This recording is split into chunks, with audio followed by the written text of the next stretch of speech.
Somebody who's doing some good things in the community is our next guest.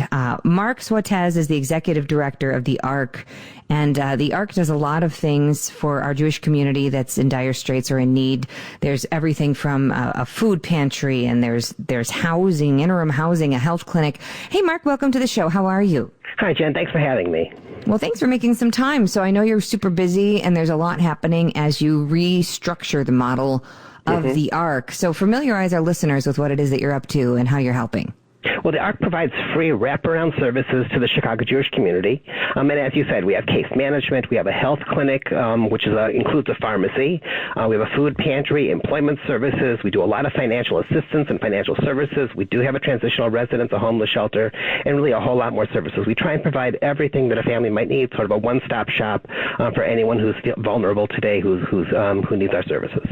Okay, and so I want to tell you that I have a friend who didn't want me to say her name on the show, but you guys were really instrumental in helping her on her journey. She was going through a really bad divorce. It was very contentious, and she was a woman of means. I mean, she had Chanel shoes, you know what I'm saying? Like she had never, ever dreamt that her life would mean she would be in a food pantry, and she found herself in a food pantry that the ARC provided. And the absolute talk about being at her bottom, you know, her rock bottom was going in and begging for food to take home to her kids because things had flipped so much. Are you seeing some stories like that, Marc, in these very, very trying times? We're seeing them now, and of course we see them all the time. You know, I'm sure your friend didn't just come to us. You know, we have two offices, one in West Rogers Park and one in Northbrook. And it's kind of interesting, our Northbrook office is at Dundee and Landwehr, which is, you know, the middle of, you know, suburbia, really one of the richest areas in the whole world. And what are we doing with an ARC office in the middle of Northbrook? Because suburban poverty is a really big deal.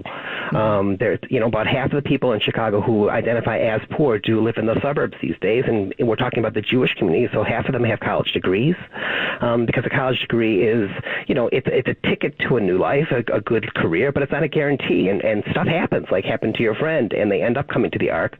Most people in the Jewish community view themselves as donors to the ARC, not as recipients, but when I go to speak at groups and I ask them, how many of you have somebody in your family, yourself, your neighbors, have benefit from our services, it's a safe question. Everyone, you know, half the group have a hand that goes up. You know, I personally, having not been to the store in 3 weeks, you know, you realize what you're capable of. I mean, my gosh, we can all live on pesto and mac and cheese and, you know, the cans of this or what have you. Capers come in handy, God knows how. But, you know, it's just we can adjust, right? But like you're talking about, this has been ongoing, and you see it all the time. So tell us some stories of hope that are coming in through your doors, Marc. Well, it's been a devastating situation for our clients, as you can imagine. You know, they were the most vulnerable people coming into this pandemic, and they've been the hardest hit.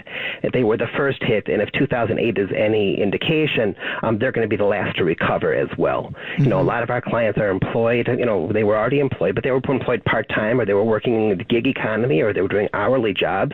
And those, of course, were the jobs that were the first to go, even Uber drivers, working in retail. And so they really had no place to go. They were really affected. They're very, very scared. They're calling us all the time. We have over 100 new clients since this whole thing began, and we're doing everything we can just to support them. But one of the difficulties is, because of social distancing, normally one of the important things that we provide is emotional support. But with social distancing and all being over the telephone, there's a lot that you can do, of course, electronically these days, but that doesn't replace the need of sitting down across from somebody else, letting them look you in the eye and say, we're here and we're going to help you and you're going to get through this. It's made it incredibly difficult, incredibly painful for us. We have clients walking past our building and we can't let them in. You know, it's hard. It's hard. Yeah.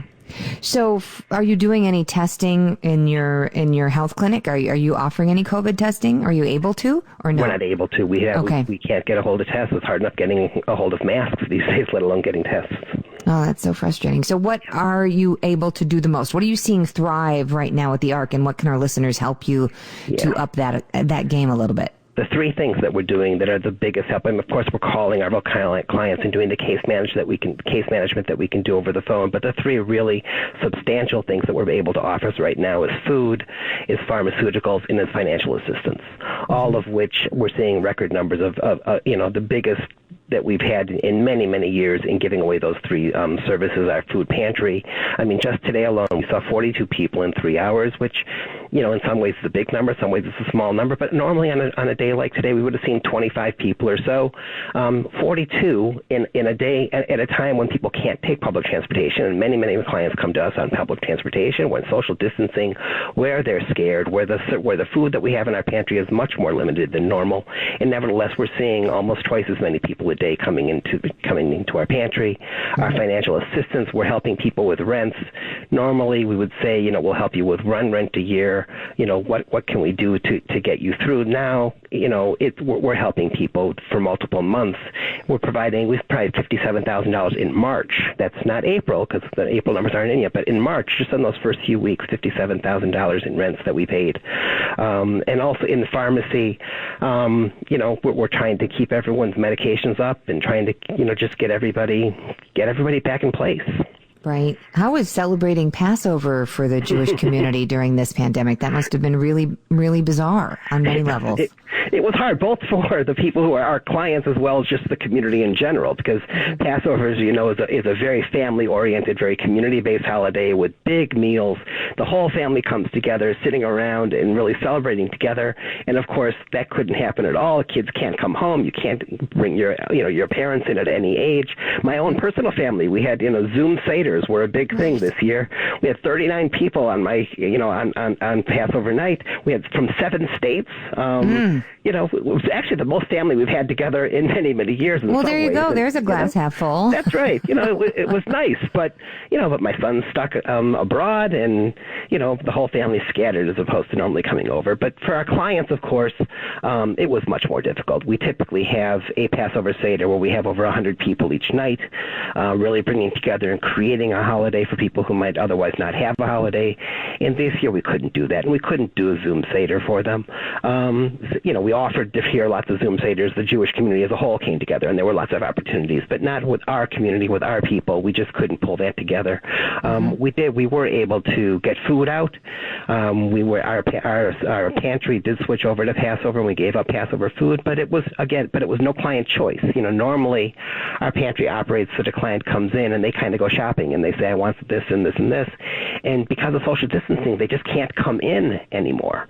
So we've gone to a model now. It's kind of an old model of pantries where we give a set box. Here's what we're going to give. We're going to give a chicken, and we're going to give a box of matzah, and we're going to give you some gefilte fish, and we're going to give you some horseradish. And this is what you can have, and it's done by family size. But there's no choice, which takes away a certain amount of dignity. It limited products. It was hard for them to get to us. Because many of them, public transportation isn't good, and social distancing makes it hard, and there's a panic for just stepping outside our houses these days. So it's really, everyone's scared. And a lot of what we're dealing with is fear on a daily basis. Right. Well, listeners can help. They can go to arcchicago.org. That's ARK Chicago.org. And is it like any day that the pantry is available, or is there a set schedule, Mark? No, the pantry is open Monday through Friday. We have morning hours and afternoon hours. I do want to say one thing before my time's up, which I want to give a shout out to my staff and to our volunteers who are coming in every day. They're just coming in. They're being there. I'm in awe of them. They inspire me. They should inspire the entire community. They keep putting themselves at risk, really, to provide services to the community. And the volunteers, it's Volunteer Appreciation Week. I don't know if you knew that, which is great. So, and we appreciate our volunteers every day, but no more so than we appreciate them right now. We have some volunteers that are taking and doing full-time jobs for us in a couple of instances because we have staff members who are at risk and they can't come in, and we won't let them come in. And volunteers have stepped up to do that, and kudos to them and to all those people for really making everything happen. Absolutely. Kudos to them. And if you need more volunteers, do you need more, Mark? If somebody's listening and they want to help, could they go to ARC Chicago? So it's amazing. A lot of people want to help, but everyone's trying to help in a healthy way. Sure. What we need are people who are actually willing to come into the building and help inside the building. We're blessed with people who want to do deliveries, who really want to be out there and help, and it's wonderful, and we're taking them up on that a lot and delivering food and delivering pharmacy. But the volunteers that are really needed right now are the ones who are willing to step inside the building and step inside the building. Okay, and organizes the boxes, from the inside with your mask and your gloves and all the other variety all the pack things of that we do to things. keep everyone safe.